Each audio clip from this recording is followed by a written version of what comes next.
Hello dear students, this is Siddhant. Welcome to Amazing Padhai. Friends, this is the part 2 of chapter 1, grade 7 history, our past 2.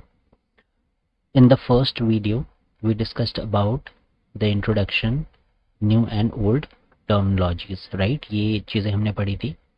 So इसमें हमने क्या क्या पढ़ा था जल्दी से देख लेते हैं. तो इसमें हमने कार्टोग्राफी एंड कार्टोग्राफर के बारे में जाना. The art of map making is known as cartography and those who make maps they are known as cartographers. Then हमने जाना कि 1153 में अली दृश्य ने एक मैप बनाया था इंडियन सब कॉन्टिनेंट का, और 720 में सेम एरिया का फ्रेंच कार्टोग्राफर ने मैप बनाया था जो कि काफ़ी डिटेल्ड था, और ये डिटेल्ड कोस्टल रीजन का मैप था. इनफैक्ट वो इंटरनल जो रीजन्स हैं उनके भी उसमें डिपिक्शन थे, बट कोस्टल रीजन को ज़्यादा अच्छे से डिस्क्राइब किया गया था. क्यों? क्योंकि generally it was used for the voyages and expeditions by the sailors, right, and specially the European sailors. It depicted India to the south. ये जो अली दृश्य का मैप था ये इंडिया को साउथ में डिपिक्ट करता था, बट ये मॉडर्न मैप की तरह था जो फ्रेंच कार्टोग्राफर ने बनाया था, इसीलिए ये इंडिया को नॉर्थ में ही डिपिक्ट करता था. उसके बाद हमने जाना कि कैसे with the change in context the meaning of the same word changes, कैसे टर्म्स का मतलब बदल जाता है अगर कॉन्टेक्स्ट चेंज होता है तो इसमें हमने जाना कि हिंदुस्तान अलग अलग टाइम पीरियड पे अलग अलग लोगों ने यूज़ किया उसका अलग अलग टर्म, अलग अलग उसका मीनिंग बताया. जैसे मिनाज सिराज ने जो कि 13th सेंचुरी के क्रॉनिकलर थे, उन्होंने उसका मीनिंग सल्तनत बताया था.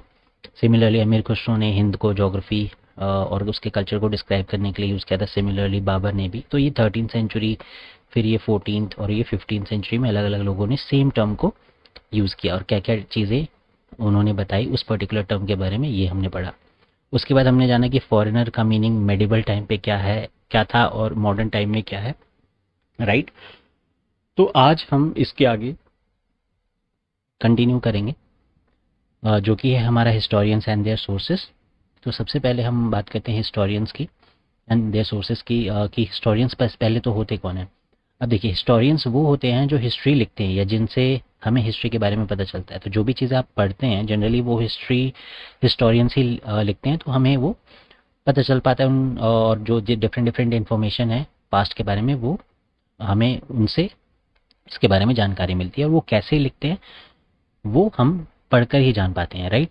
और वो क्या डिस्क्राइब करना चाहते हैं ये भी उनका आइडिया होता है जो हम पढ़ते हैं और फिर हम जानते हैं, बट एक्चुअल में क्या होता है ये नहीं पता.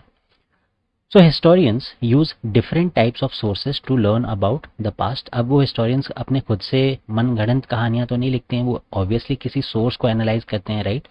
और ये जो सोर्सेस है डिफरेंट टाइप्स के सोर्सेस होते हैं जिनको वो पढ़ते हैं, और ये पीरियड्स पे डिपेंड करते हैं. Periods as in time period पे डिपेंड करते हैं कि वो एंशियंट सोर्सेस हैं, वो मेडिवल सोर्स है, राइट, या वो मॉडर्न सोर्स है. सो ये डिफरेंट सोर्स पे डिपेंड करता है, डिफरेंट टाइम पीरियड के सोर्स पे डिपेंड करता है, and the nature of the investigation, और किस टाइप का डिटेल्ड इन्वेस्टिगेशन वो कर रहे हैं या अधूरा इन्वेस्टिगेशन, ये उस पर भी डिपेंड करता है. क्योंकि वो जितना ज़्यादा डिटेल्ड होगा उतना ही एक्स्ट्रा नॉलेज हमें मिल पाएगा, उतना ही डिटेल्ड नॉलेज हमें मिल पाएगा. तो लास्ट ईयर आपने पढ़ा होगा about the rulers of Gupta dynasty and Harshvardhan. तो गुप्ता डायनेस्टी से हर्षवर्धन तक आपने पढ़ा होगा. In this book will read about the following 1000 years. अब इसमें हम 1750 तक पढ़ेंगे. तो गुप्ता डायनेस्टी से हर्षवर्धन तक अराउंड 700 ईयर्स तक आपने उसमें पढ़ा होगा. अब उसको कंटिन्यू करते हुए 700 एडी से 1750 एडी और कॉमन एरा तक हम इस पर्टिकुलर बुक में पढ़ने वाले हैं, राइट. तो एक ये फॉलोइंग चेन चली हुई आ रही है, right. So you will notice some continuity in the sources used by historians for the study of this period. They still rely on coins, inscriptions. तो अब ये क्या है, हिस्टोरियंस क्या यूज करते हैं, हिस्टोरियंस यूज करते हैं sources, and sources depend on the various time period, ठीक है.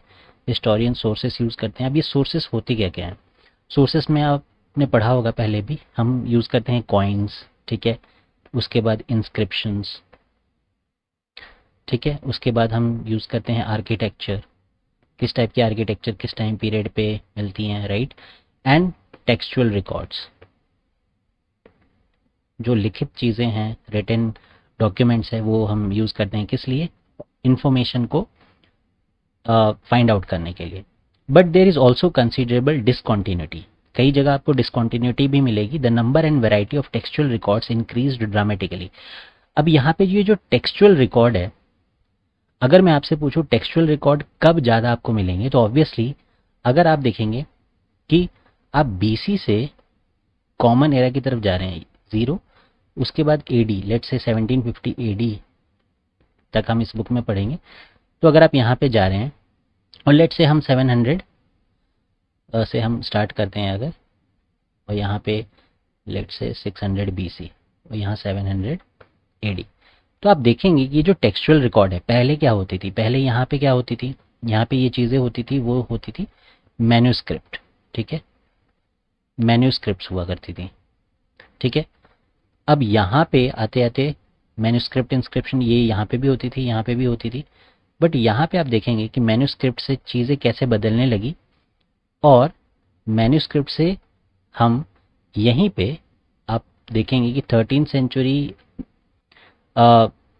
After the late 13th of century से 14th century, beginning of 14th century, paper जो है वो डेवलप हो गया, paper developed, and due to this development of paper क्या हुआ, textual records increased, textual records increased, right.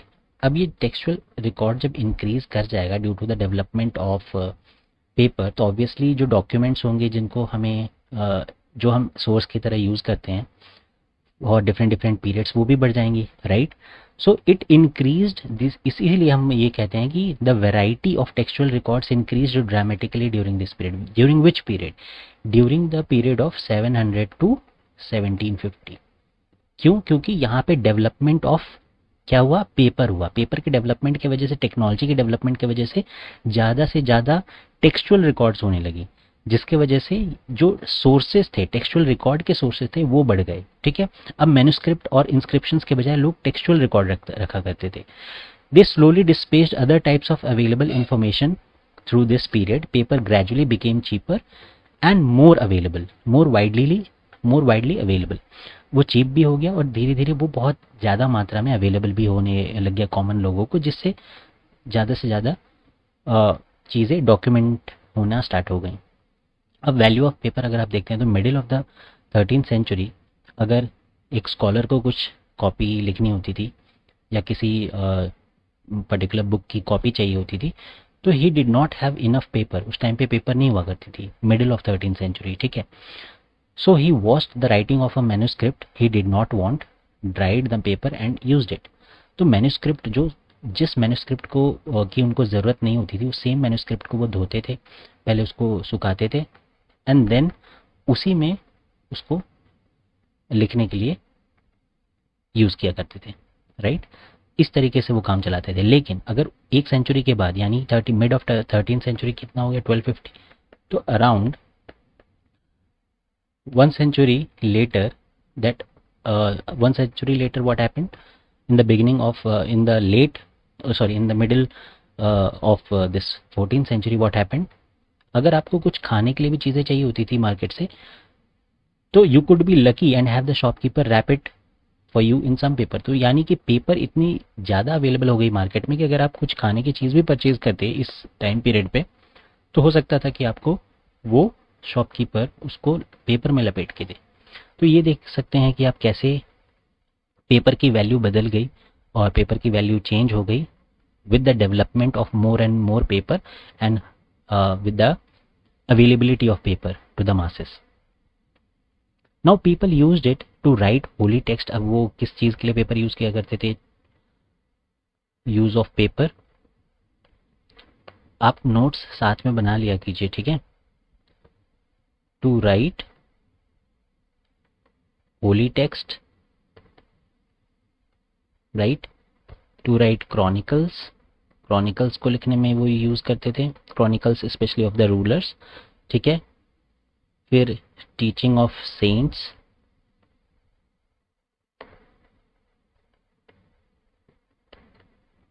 Right, then rules and regulations भी लिखा करते थे।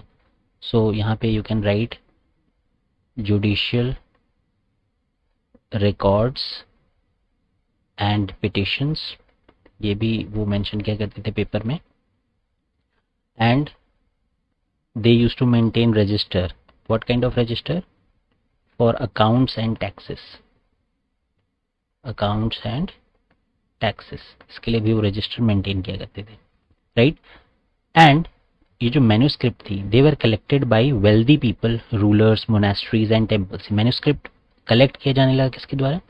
जो अमीर लोग थे जिनके पास पैसा था मैन्यूस्क्रिप्ट खरीदने का, रूलर्स के द्वारा, मोनास्ट्रीज के द्वारा एंड टेम्पल्स के द्वारा। And they were placed in libraries and archives, उनको आर्काइव्स में रखा जाता था। आर्काइव्स क्या होती है? एक ऐसा प्लेस जहाँ पे डॉक्यूमेंट्स को संजो कर रखा जाता है, अच्छे से रखा जाता है। And manuscripts are stored today, all national and state governments have archives where they keep all their old official records and transactions. तो आर्काइव जनरली वो एक सेफ प्लेस होता है, एक पर्टिकुलर एरिया होता है जहाँ पे आप डॉक्यूमेंट्स को संजो के इजीली आप रखते हैं, ठीक है, जहाँ से आप लेटर ऑन उसको एक्सेस कर सकते हैं। तो इस तरीके से ये मैन्यूस्क्रिप्ट जो है ये भी कलेक्ट किया जाता था और इनको आर्काइव में रखा जाता था प्रॉपर्ली।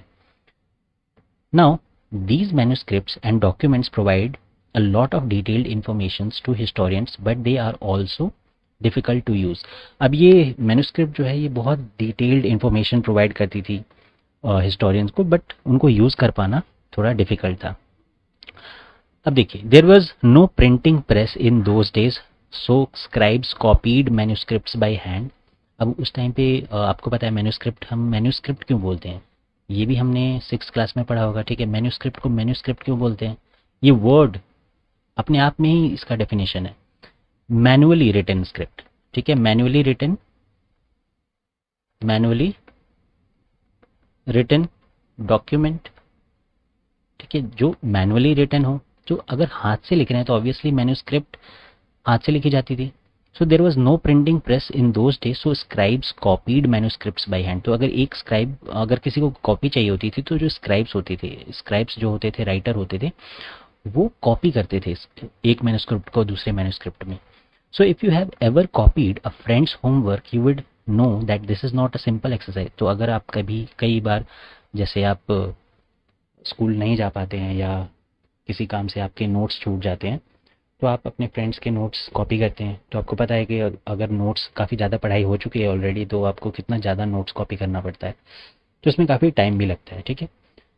एंड समटाइम्स ऐसा भी हो सकता है कि आपको आपके फ्रेंड की राइटिंग समझ में ना आ रही हो, बट फिर भी आपको काम करना है, और जिसकी हैंड राइटिंग अच्छी है वो आपको कॉपी देने के लिए तैयार नहीं हो। तो ऐसे केस में आप क्या करते हो? ऐसे केस में आपको किसी तरीके से काम निकालना पड़ता है, जैसे तैसे आप वो लिखते हो, राइट। और कई बार चीज़ें गलत भी होती हैं तो वही आप उतार लेते हो, क्योंकि आपको एक तो समझ नहीं आ रहा है और जो समझ आ रहा है वो क्या पता गलत लिखा हो। तो sometimes you cannot read your friend's handwriting and are force to guess what is written. तो इस तरीके से आप कुछ भी गेस, रैंडम गेस लगा के कुछ गलत सलत लिख देते हो, और वही जब आप पेपर में लिख के आते हो तो आपको पता लगता है अरे ये तो गलत है, और आप फ्रेंड से बोलते हो यार मैंने तेरे उसमें से कॉपी किया था, तो अब उसकी क्या गलती है ना। तो आप ये समझ सकते हैं। तो इसीलिए कहा जाता है कि आप जो है ऐसे छुट्टी ना करें और टाइम पे अपना नोट्स बनाया करें। इसीलिए यहाँ पे भी जब मैं नोट्स बना रहा हूँ तो उसको भी आप अच्छे से कॉपी करें। खैर ये नोट्स आपको बाद में भी मिलेंगे, क्योंकि ये आप वीडियो दोबारा भी देखेंगे तो ये एज इट इज़ इसमें रहेंगी। चलिए आगे बढ़ते हैं। As a result there are small but significant differences in your copy of your friend's work, right? Manuscript copying is somewhat similar. As scribes copied manuscript, they also introduced small changes, a word here, a sentence there. तो scribes भी जब copy करते थे manuscript को तो उनको भी obviously कई चीज़ें समझ में नहीं आती थी, तो वो कुछ सेंटेंस, कुछ वर्ड इधर उधर कर देते थे। These small differences grew over centuries of copying until manuscripts of the same text became substantially different from one another। और ये कॉपी मतलब एक सेंचुरी से दूसरी सेंचुरी, दूसरी सेंचुरी, तीसरी सेंचुरी कॉपी होता रहता है, तो इससे चीज़ें का जो इनका जो टेक्स्ट है, कुछ कुछ टेक्स्ट बदल जाया करता था, right. And same text become substantially different. और जो सेम टेक्स्ट होता था मतलब एक ही चीज़, बात जो है वो इतने बार कॉपी होने की वजह से उनका जो मीनिंग है, उनका जो मतलब है वो बदल जाता था। This is a serious problem because we rarely find the original manuscript of the author today. इसीलिए काफ़ी डिफिकल्ट है ओरिजिनल मैन्यूस्क्रिप्ट का पता लगाना या ओरिजिनल मैन्यूस्क्रिप्ट होना आज के टाइम पे। We are totally dependent upon the copies made by later scribes. As a result, historians have to read different manuscript versions of the same text to guess what the author had originally written. तो इसीलिए अब देखेंगे कि अब manuscript जो later on, सबसे last में जो मैन्युस्क्रिप्ट लिखी गई है या बाद के टाइम पे जो मैन्युस्क्रिप्ट लिखे, उनको पढ़ के हिस्टोरियंस आइडेंटिफाई कर पाते थे डिफरेंट डिफरेंट इवेंट्स को, डिफरेंट डिफरेंट घटनाओं को। तो उनको अब वो एकदम सटीक इंफॉर्मेशन निकालने के लिए एकदम डिटेल्ड एनालिसिस करते थे उस मैन्युस्क्रिप्ट का, इसीलिए वो कई मैन्युस्क्रिप्ट, मतलब एक ही पर्टिकुलर टेक्स्ट का या एक ही पर्टिकुलर कॉन्टेक्स्ट में जो मैन्युस्क्रिप्ट लिखी गई है उसको कई बार जो लिखा गया, उन सबको वो कोशिश करते थे जितनी अवेलेबल है सबको पढ़ें ताकि वो एग्जैक्ट इन्फॉर्मेशन निकाल पाए उसमें से। तो सबसे लेट में जो लिखी गई है उसको तो पढ़ते थे ही, उससे पहले जो लिखी है उसको भी पढ़ेंगे, उससे पहले जो लिखी गई है, उससे पहले जो लिखी गई है, ये सारे मैन्युस्क्रिप्ट वो पढ़ते थे, जिससे जो है वो इन्फॉर्मेशन छूट ना जाए और एकदम करेक्ट इन्फॉर्मेशन या डिटेल्ड इन्फॉर्मेशन वो हमारे तक पहुंचा पाए, राइट। नाउ इसमें अगर आप ये दोनों ये देखेंगे, पहले ये इमेज हम डिस्कस कर लेते हैं। ये इमेज जो आप देखेंगे इसको हम क्या बोलते हैं, इसको हम मिनिएचर पेंटिंग बोलते हैं। अब ये मिनिएचर पेंटिंग क्या होती है? सो मिनिएचर पेंटिंग वर्ड आपको समझ आ रहा होगा कुछ कुछ, मिनिएचर मीन्स टाइनी, राइट। तो ये जो एक पेंटिंग है ये मैन्युस्क्रिप्ट के साथ ये पेंटिंग हुआ करती थी। ये एक पेंटिंग है स्क्राइब की making a copy of a manuscript, जो एक मैन्युस्क्रिप्ट लिख रहा है। This painting is of only 10.5 centimeter by 7.1 centimeter in size, and because of its size in the sense बहुत tiny size होने के कारण इसको miniature बोला जाता था। And miniature paintings were sometimes used to illustrate the text of manuscript, और miniature painting को कई बार manuscript के text को illustrate करने के लिए यूज किया जाता था। To illustrate manuscripts, right, text of manuscript, इसके लिए क्या यूज किया जाता था? मिनिएचर पेंटिंग को यूज किया जाता था। They were so beautiful that later collectors often took the manuscript apart and sold just the miniature. वो इतने सुंदर होते थे, इतने ब्यूटीफुल होते थे कि बाद के जो लोग कलेक्ट करते थे मैन्युस्क्रिप्ट, वो क्या करते थे, सिर्फ पेंटिंग को बेच देते थे। ये जो मिनिएचर पेंटिंग थी इनको दे यूज टू सेल, और जो बाकी टेक्स्ट होता था उसको अलग कर देते थे। तो एक तरफ उन्होंने पेंटिंग निकाल लिया और एक तरफ उन्होंने टेक्स्ट हटा दिया, ठीक है। और इसको सिर्फ वो क्या करते थे, पेंटिंग को सेल कर देते थे क्योंकि ये इतनी अच्छी होती थी। अब यहाँ पे देखिए ये दो डिफरेंट टाइप की हैंड राइटिंग है, ठीक है, different types of hand writing, और ये दोनों पर्शियन में लिखी गई है एंड अरेबिक में। So make the reading of Persian and Arabic difficult. अब जो डिफरेंट टाइप्स की हैंड राइटिंग होती थी जिसकी वजह से अलग अलग हैंड राइटिंग होने की वजह से पर्शियन और अरेबिक पढ़ने और लिखने में थोड़ी दिक्कत होती थी। अब एक नस्तालिक स्टाइल होता था, राइट। ये जो नस्तालिक स्टाइल है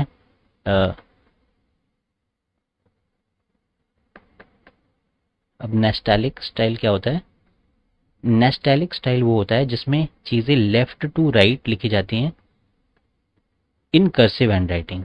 यहाँ पे चीज़ें लेफ्ट टू राइट लिखी जा रही हैं और आप देखेंगे कि ये जो हैंड राइटिंग है वो काफ़ी फैला हुआ है, मतलब ये कर्सिव है, लाइक दिस, मतलब फैला के चीज़ों को लिखी गई है, कर्सिव हैंड राइटिंग, ठीक है, जिसमें चीज़ें ऐसे दूर दूर में लिखी जाती थी।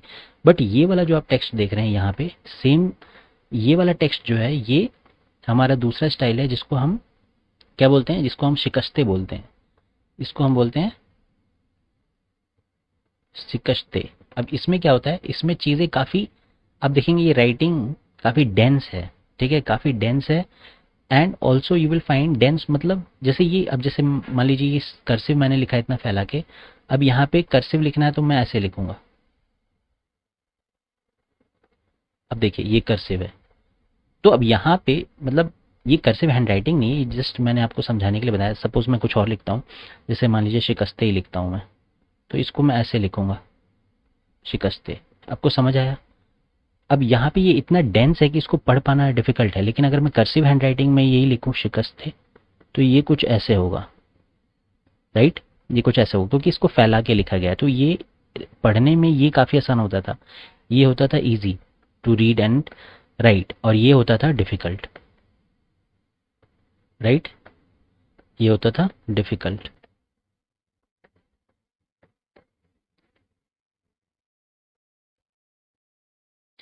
On occasion, authors revised their chronicles at different times. The 14th century chronicle Ziauddin Barani wrote his chronicle first in 1356 and another version 2 years later. The two differ from each other, but historians did not know about the existence of the first version. Until the 1960s, it remained lost in large library collection. तो आप देखेंगे कि 1356 में किसने लिखा? ज़ियाउद्दीन बरानी ने. इन्होंने क्या लिखा? ज़ियाउद्दीन बरानी ने लिखा क्रॉनिकल. ठीक है, ही वॉज अ क्रॉनिकलर, तो इन्होंने क्रॉनिकल लिखा. तो ये क्या था? ये फर्स्ट क्रॉनिकल था जो इन्होंने लिखा, बट इट वॉज लॉस्ट. अभी खो गया. तो इनके 2 साल बाद जो इन्होंने 1358 में जो क्रॉनिकल लिखा, ये इट वॉज फाउंड. ठीक है, इट वॉज फाउंड. तो अब ये जो है, इससे जो भी डिस्क्रिप्शन मिलता है, इससे जो भी डिटेल मिलता है, ये तो डिसाइफर हो चुका है. इससे हमने हिस्टोरियंस ने इन्फॉर्मेशन कलेक्ट कर लिया है. बट इससे जो भी हो पाता है, ये खो जाने की वजह से इससे इन्फॉर्मेशन ले पाना मुश्किल हो गया, क्योंकि ये लाइब्रेरी में it remained lost in large library collection. इतना ज़्यादा डॉक्यूमेंट होता था, तो इतने बड़े लाइब्रेरी के कलेक्शन में ये खो गया था कहीं पे. अब नेक्स्ट टॉपिक है हमारा new social and political groups. कौन से new social and political groups बने, ये जान लेते हैं. So the study of 1000 years between 700 and 1750 is a huge challenge to historians, largely because of the scale. अब 700 से 1750 तक आप देखेंगे अराउंड 1000 years, 1050 years की बात हो रही है. ठीक है, 1050 years की बात हो रही है. तो 1000 साल, 1050 साल पढ़ने के लिए तो डॉक्यूमेंट भी बहुत ज़्यादा है. ठीक है, इन्फॉर्मेशन भी बहुत ज़्यादा है, और जो टेक्नोलॉजी और बहुत सारी जो डेवलपमेंट हुई उनकी वजह से चीज़ों का जो क्वांटिटी है वो भी बहुत ज़्यादा हो चुका है, right. So because of the variety of developments that occurred over the period. So at different moments in this period, new technologies made their appearance like the Persian wheel. अब ये जो टेक्नोलॉजी डेवलप हुई हैं वो क्या क्या है, वो हम एक बार बात कर लेते हैं. तो आप देखेंगे यहाँ पे डेवलपमेंट होने की वजह से जो सोर्सेस हैं वो भी डिफरेंट हो गई हैं और बहुत ज़्यादा हो गई हैं. ठीक है, तो इन्फॉर्मेशन निकाल पाना अलग अलग सोर्सेस से, और इतनी ज़्यादा सोर्सेस से काफ़ी डिफिकल्ट हो चुका है. तो टेक्नोलॉजी विच डेवलप्ड, वो हम देख लेते हैं. टेक्नोलॉजी दैट डेवलप्ड, तो इसमें है पर्शियन व्हील. पर्शियन व्हील किस लिए डेवलप हुआ था? For irrigation purposes, right. फिर स्पिनिंग व्हील डेवलप हुआ. अब स्पिनिंग व्हील क्यों डेवलप हुआ?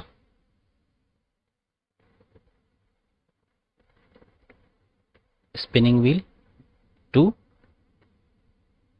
Weave, right. Spinning wheel introduce होने की वजह से वीविंग आसान होगी. पहले लोग हाथों से सिलाई करते थे, बट स्पिनिंग व्हील के आने से मशीन का यूज़ होने लगा, जिससे ज़्यादा से ज़्यादा कपड़े बनने लगे. And fire arms in combat, fire arms, weapons, ये सब डेवलप होने लग गए, जिससे वॉर में इन सब चीज़ों को यूज़ किया जाने लगा लार्ज स्केल में. फिर new foods and beverages arrived. New foods and beverages, ये एक जगह से दूसरी जगह भी जाने लगी. जैसे बेवरेजेस, यहाँ पे हम बात करें तो यहाँ कोल्ड ड्रिंक की बात नहीं हो रही, यहाँ पे टी एंड कॉफ़ी की बात हो रही है बेसिकली. ठीक है, टी एंड कॉफ़ी बेवरेज में. और फूड, डिफरेंट टाइप्स और different varieties of spices, different varieties of I mean food, it also developed in different different part of the world. और एक जगह से दूसरी जगह भी जाने लगे. क्यों? क्योंकि जो यूरोपियंस होते थे जो ट्रैवलर्स होते थे, वो इनको लेकर जाने लगे, और ये ले जाकर दूसरी जगह पे ग्रो करने लगे. जो ट्रैवलर्स होते थे, ठीक है, जो कॉलोनियल रूल के टाइम पे जो आते थे, और जो ब्रिटिशर्स होते थे स्पेशली, या यूरोपियंस होते थे, वो इन क्रॉप्स को अलग अलग जगह पे ले जाकर ग्रो करते थे. फॉर एग्जाम्पल आप देखेंगे new foods and beverages arrived in the subcontinent, जैसे potatoes, corn, chillies, tea and coffee. Remember that all these innovations, new technologies and crops came along with the people who brought other ideas with them as well. जैसा कि मैंने अभी आपको बताया कि सारी चीज़ें कैसे हैं, ये इन लोगों के साथ आई. तो एक रीजन से दूसरे रीजन में जब लोग जाते थे, तो वो अपने साथ साथ आइडिया भी लेके जाते थे. और आइडिया लेके जाते थे ही नहीं, जब वो वापस एक रीजन से वापस आते थे, तो वो आइडिया को लेकर भी आते थे. तो there was exchange of ideas, exchange of ideas. ठीक है, exchange of culture, exchange of traditions. ठीक है, एक्सचेंज ऑफ फूड, ये सारी चीज़ें एक्सचेंज होती थी. ठीक है, जिसकी वजह से there was a kind of transformation in the entire world. So एक जगह ग्रो होने वाली चीज दूसरी जगह भी ग्रो होने लगी, दूसरी जगह होने वाली चीज तीसरी जगह ग्रो होने लग गई। तो ये कैसे फैला? ये इन लोगों के द्वारा फैला, ट्रैवलर के द्वारा या कॉलोनियल रूल के द्वारा, right. So as a result this was a period of economic, political, social and cultural changes, and we will learn about some of these in the chapter 5। So यहाँ पे इस time period पे फिर economic changes हुए, political changes हुए, social changes हुए and cultural changes हुए, right. Because ये सारी चीज़ें बदल रही थी। क्यों? ये इसीलिए बदल रही थी बिकॉज टेक्नोलॉजी बदल रहा था, ठीक है, टेक्नोलॉजी बदल रहा था and things were getting more and more developed, ठीक है। अब ये सारी चीज़ें जो यहाँ पे आप ये चीज़ें लिखी हुई ये आप नोट्स के फॉर्म में अपने नोटबुक में लिख सकते हैं, ठीक है। चलिए अब नेक्स्ट जो हम डिस्कस करते हैं वो है this was also a period of great mobility. अब मोबिलिटी से क्या मतलब है? It means development of transportation. So transportation it also got developed, ठीक है, transportation it also got developed. Groups of people travelled long distances in search of opportunity. अब वो एक जगह से दूसरी जगह जाने लग गए in terms of opportunity. The subcontinent held immense wealth and possibilities for people to carve a fortune. One group of people who became important in this period were the Rajputs, a name derived from Rajputra, the son of a ruler. अब mobility की वजह से लोग एक से दूसरे place पे जाने लगे, राइट, अपॉर्चुनिटी की तलाश में, बेटर अपॉर्चुनिटी की तलाश में। तो सब कॉन्टिनेंट वाला जो रीजन था, इंडियन सब कॉन्टिनेंट वाला रीजन जो था, यहाँ पे it was having immense wealth, बहुत सी अपॉर्चुनिटी थी यहाँ पे लोगों के लिए, बहुत सी पॉसिबिलिटीज़ थी नई नई चीज़ें करने के लिए लोगों के लिए, जिससे वो एक बेहतर भविष्य का निर्माण कर सकते थे, राइट। इसको ध्यान में रखते हुए एक ग्रुप, एक जो समूह था लोगों का, एक ग्रुप जो था लोगों का इस पीरियड में, उनको हम राजपूत बोलते हैं, राइट, राजपूत। अब राजपूत का मतलब क्या होता है? राजपूत, ठीक है। ये वर्ड देखने में क्या है? Rajput means sun of king, right. Sun of king का मतलब होता है राजपूत, जो राजा का पुत्र है, right, who is a son of king is known as Rajput. So between the 18th and 14th centuries the term was applied more generally to a group of warriors who claimed kshatriyas caste status। अब जैसे आप cast का status अगर आप देखेंगे तो cast का status क्या होता है? कास्ट का स्टेटस जो काफ़ी टाइम से चला आ रहा है उसमें आप देखेंगे कास्ट का स्टेटस में जो सबसे टॉप पे होते हैं वो ब्राह्मण्स होते हैं, राइट। जो इंडियन कास्ट सिस्टम है उसमें ब्राह्मण्स होते हैं, देन होते हैं क्षत्रियज जिसको वॉरियर क्लास बोला जाता है, देन होते हैं Vaishyas, traders, merchants etcetera, and then we have Shudras, ठीक है। ये 4 डिफरेंट टाइप के कास्ट होते हैं। तो जो क्षत्रियस होते थे इनको हम बोलते थे, यही राजपूत कम्युनिटी से बिलोंग करते थे, right, and they were warriors. They use to claim that they were warriors and therefore they use to claim that they were Rajputs, जिनको हम क्षत्रियस क्षत्रियस जानते थे, राइट। तो ये सारी चीजें हम जानते हैं कि ये ग्रुप कैसे इमर्ज हुआ, राइट। अब यहाँ पे ये जो व्हील है ये क्या है? ये पर्शियन व्हील है। अभी हमने बात किया था पर्शियन व्हील, ये किस लिए यूज किया जाता था? ये इरिगेशन के लिए यूज किया जाता था, राइट। अब ये इरिगेशन के लिए कैसे यूज किया जाता था? आप देखेंगे कि ये जो है पर्शियन व्हील, ये पानी को ऐसे उठाता था, ठीक है, एक जगह से ऐसे उठाया इसने पानी को, और उसके बाद फिर ये यहाँ पे गिरा देते थे, राइट। ये पानी को ऐसे उठाते थे, उसके बाद यहाँ पे आके गिरा देते थे। तो इस तरीके से पर्शियन व्हील का जो है यूज हुआ करता था। और ये अब जैसे यहाँ पे भी आप देखेंगे तो ये जैसे ही इसको नीचे किया गया तो यहाँ से ये पानी इसने पिक किया, उसके बाद पानी पिक करके जब इसको घुमाएंगे तो ये पानी इस जगह पे ये गिरा देगा। तो इस तरीके से ये यूज किया जाता था for irrigation purposes. Now talking about the Rajputs and Kshatriyas, the term included not just rulers and chieftains but also soldiers and commanders who served in the armies of different monarchs all over the subcontinent। अब ये जो word है ये काफ़ी common हो गया, ये सिर्फ अब क्षत्रियाज या जो रूलर्स होते थे उन्हीं के द्वारा यूज़ नहीं किया जाता था, बट ये सोल्जर्स के द्वारा, जो सोल्जर्स होते थे वॉरियर क्लास, आई मीन जो रूलर्स होते थे उनके अंडर जो सोल्जर्स होते थे, जो कमांडर्स होते थे, सेनापति, सैनिक, वॉरियर्स, उनके द्वारा भी ये यूज़ किया जाने लगा, राइट। जो आर्मी में सर्व करते थे, जो different different Kings, different different monarchs के अंडर सर्व करते थे सब कॉन्टिनेंट्स, ये सब ने अपने आप को राजपूत मान लिया और सब ने अपने आप को क्षत्रिय समझना स्टार्ट कर दिया। Now a chivalric code of conduct, extreme valor and a great sense of loyalty were the qualities attributed to Rajputs by their poets and bards। जो कवि होते थे, राइट, जो एक दूसरे की प्रशंसा करते थे और जो कोर्ट पोएट्स वगैरह होते थे, उनके द्वारा एक कोड ऑफ कंडक्ट जो है वो यूज़ किया जाने लगा फॉर क्षत्रियास। और वो code of conduct chivalric code of conduct बोलते थे उसको, काइवलरिक कोड ऑफ कंडक्ट। अब ये क्या होता था, इसके अकॉर्डिंग जो एक्सट्रीम वैलर, मतलब अगर आपको राजपूत कहलवाना है, अपने आप को क्षत्रिय कहलवाना है, तो आपके अंदर मतलब बहुत पावर होनी चाहिए, बहुत ही साहस होना चाहिए, बहुत ज़्यादा आप निडर या यूँ कहें बहादुर होने चाहिए। तो extreme valour and a great sense of loyalty, और बिल्कुल वफादार होने चाहिए आप। Were the qualities attributed to Rajputs by their poets and bards. Other groups of people such as Marathas, Sikhs, Jats, Ahoms, and Kayasthas is a caste of scribes and secretaries, right?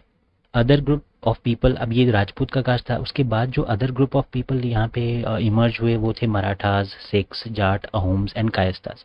अब ये कौन सा ग्रुप था, ये ग्रुप था स्क्राइब का, जो लिखते थे, राइट, जो डॉक्यूमेंट्स प्रिपेयर करते थे।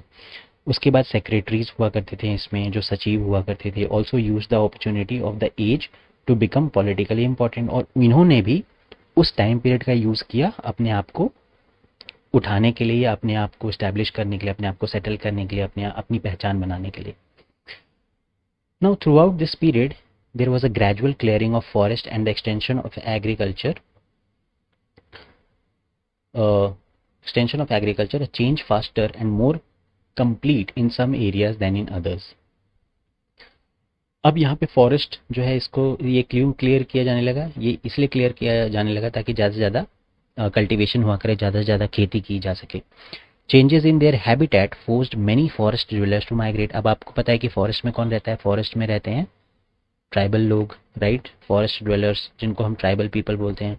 अब ये ट्राइबल लोग, अब अगर ये फॉरेस्ट को काट दी जाएंगी तो ये कहाँ जाएंगे, इनको अल्टीमेटली मूव करना पड़ेगा, out of their habitat.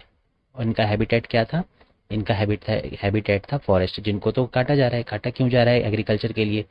So habitat changes in their habitat forced many forest dwellers to migrate where from one place to another. Others started tilling the land and became peasant. कुछ तो बाहर जाने लगे, कुछ तो दूसरे प्लेस पे जाने लगे, लेकिन बाकी जो थे उन्होंने क्या करना स्टार्ट किया, they started to become peasants मतलब वो खेती करना उन्होंने चुना और वो बाकी लैंड ओनर्स के अंडर खेती करने लग गए, and they became pageants. These new peasant groups gradually began to be influenced by regional markets, chieftains, priests, monasteries and temples।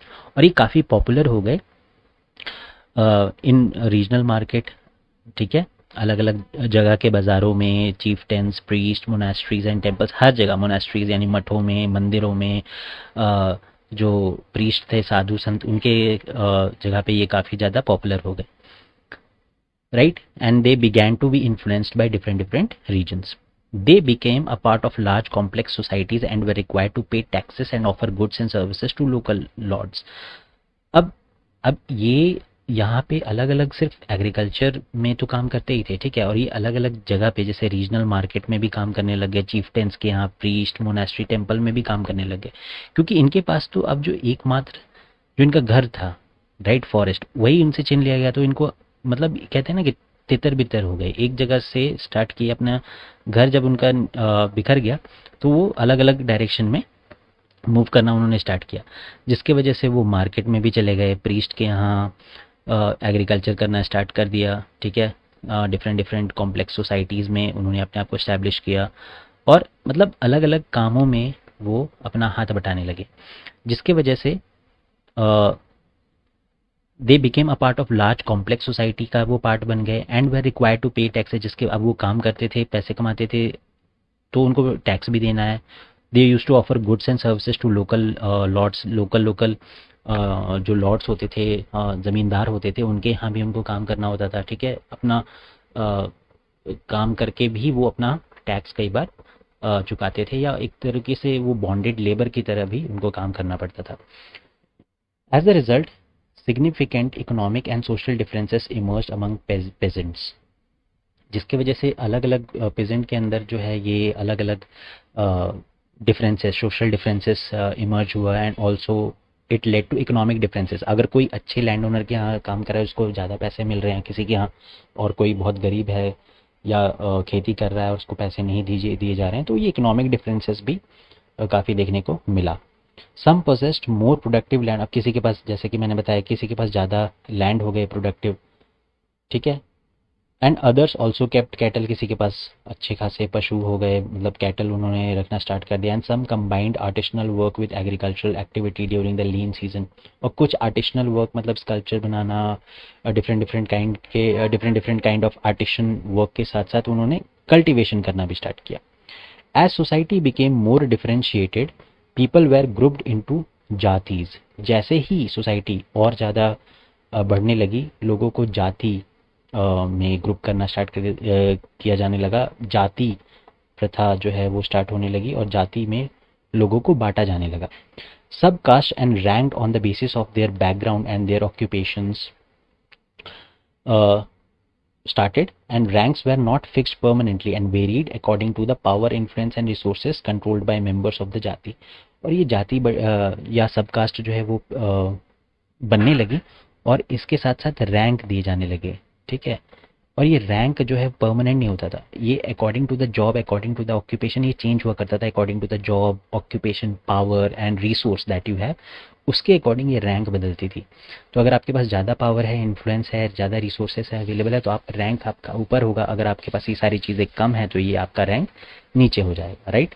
So the status of the same jati could vary from area to area. अब किसी जाति का status किसी एक particular reason में काफ़ी ज़्यादा हो सकता था क्योंकि उस पर्टिकुलर जाति के पास ज़्यादा रिसोर्स है, लेट से एक पर्टिकुलर रीजन में ज़्यादा रिसोर्स है जिसके वजह से वो जाति ऊपर है, बट वो सेम जाति दूसरे रीजन में नीचे हो सकती थी क्योंकि उसके पास उस पर्टिकुलर प्लेस पे रिसोर्स कम है, right. So jatis framed their own rules and regulations, हर जाति अपने अलग रूल्स एंड रेगुलेशंस बनाती थी।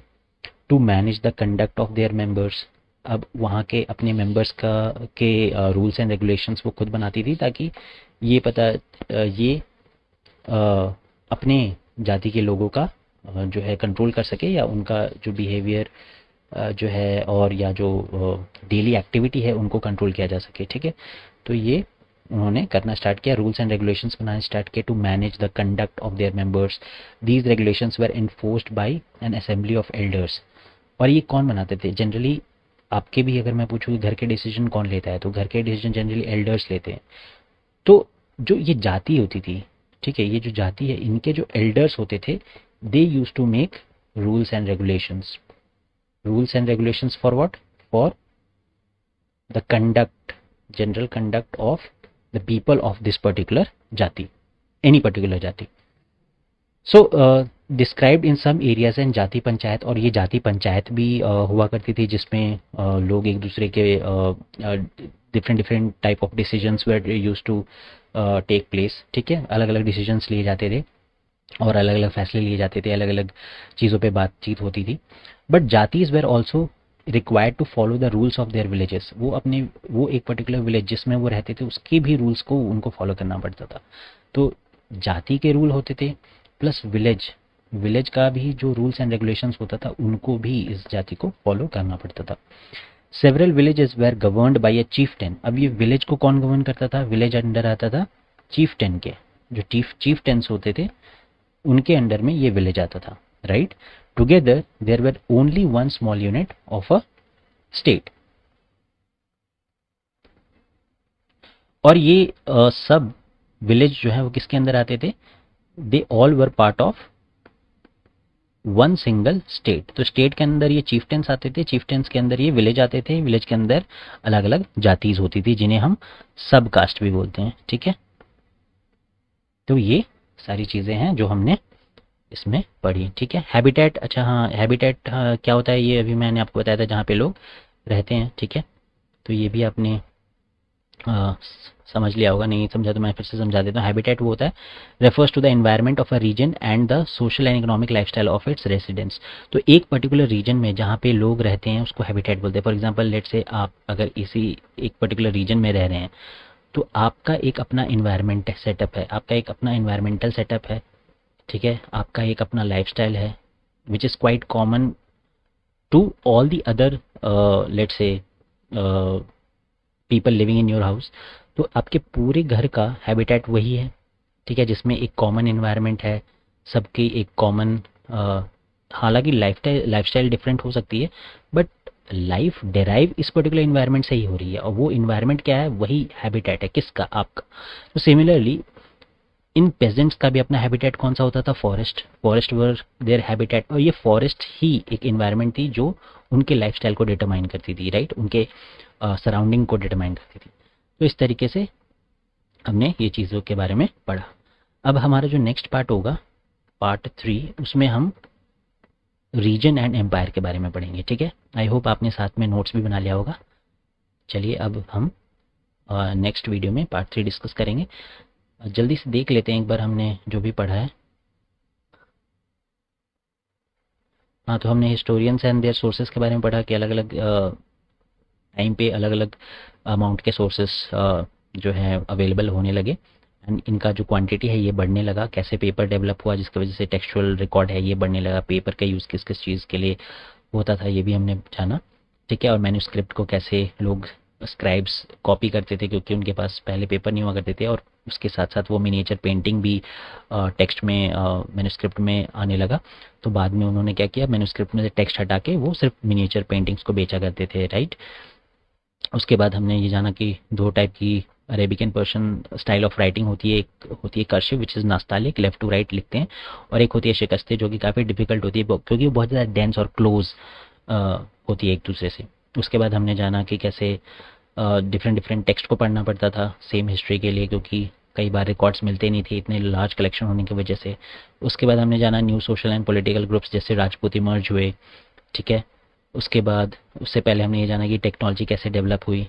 तो टेक्नोलॉजी जैसे Persian wheel, spinning wheel, fire arms, new foods and beverages, ये भी कैसे ट्रैवलर्स एंड कॉलोनियल रूल की वजह से एक जगह से दूसरी जगह ये आने लगी। ट्रांसपोर्टेशन कैसे डेवलप हुई जिसकी वजह से लोग एक जगह से दूसरी जगह मूव करने लगे।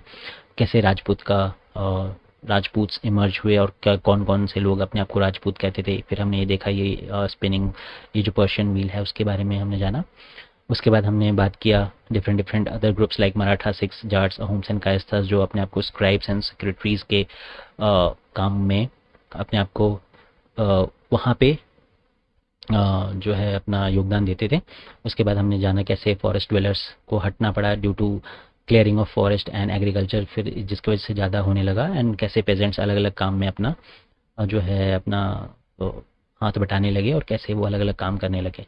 उसके बाद हमने देखा कैसे जाति स्टार्ट हुई और जाति के अलग अलग रूल्स एंड रेगुलेशंस उनके एल्डर्स के द्वारा बनाने लगे, और उनको साथ में विलेज के रूल्स एंड रेगुलेशंस भी फॉलो करने पड़ते थे। और विलेज किसके अंदर आता था, चीफ्टेंस के अंदर, और जो कि एक कॉमन स्टेट का पार्ट हुआ करता था, राइट। अब हम नेक्स्ट वीडियो में जानेंगे part 3 that is region and empire, एंड यहाँ से स्टार्ट करेंगे। मिलते हैं नेक्स्ट वीडियो में, तब तक के लिए bye bye, thank you so much.